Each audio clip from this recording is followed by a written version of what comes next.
जय जगन्नाथ सांग माने तो फाइनाली आपण मानकर स्टाफ सिलेक्शन कमिशन तरफ टेंटेटिव कैलेंडर आसी जाइए 2025-26 केउ डेट रे एग्जाम हम केउ दिन एडवर्टाइजमेंट आसी जिवो केउ पोस्ट सब आगो को आसिया जाउची सब किछि डिटेल्स आसी वीडियो को संपूर्ण देखंतु सब किछि डिटेल्स जानि परिबे। प्रथम आमे जदि देखिबा आसंता आपण मानकर जो आसुची जून मास सेतरे आपण मानकर स्टेट सिलेक्शन एग्जामिनेशन पोस्ट आसी जिवो जोटा कि सिलेक्शन पोस्ट एग्जामिनेशन फेज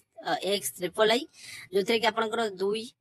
जून ले आसी जिवो जोटा कि क्लोजिंग डेट तार रहइबो 23 आपण माने फॉर्म ए दिन ठर आवेदन करिवे एवं तार एग्जाम मध्ये हबो को दिन ता मध्ये राइट साइड रे आपनको लेखा अछि। सेमति हम जदि देखिबा आपण मानकर कंबाइंड हिंदी ट्रांसलेटर एग्जामिनेशन हैला किंबा सीजीएल एग्जामिनेशन हैला किंबा आपण मानकर जोटा कि सीएचएसएल +2 लेवल एग्जाम हैला तार सब फॉर्म आसी जिवो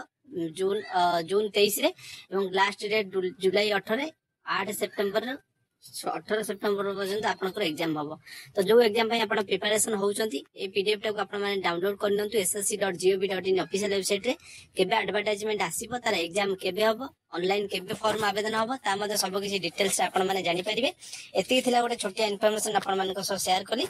आपण मान जो एग्जाम पय टारगेट करूचंती मन करंतु आपण माने एसएससी जीडी पय टारगेट करचंती एसएससी जीडी आपण मानकर प्रायतः एटा देखो एसएससी जीडी 17 नंबर रही जोटा कि अक्टोबर मंथ रे आसी जिवो तार नोटिफिकेशन फॉर्म आवेदन हो नवेम्बर लास्ट डेट रहिबो जनवरी फेब्रुआरी बेलकु 2026 रे तार एग्जाम हबो। जे कोनोस एग्जाम पे टारगेट करचंती तार एग्जाम केबे हबो एवं आपण माने फॉर्म केबे आवेदन करिवे ताको नियत भाबे चेक आउट कर लेबे। आपण हमर सब एमति जोड़ी रहया पय चैनल को सब्सक्राइब करिकि बेल आइकन को प्रेस कर देबे। Thanks for watching.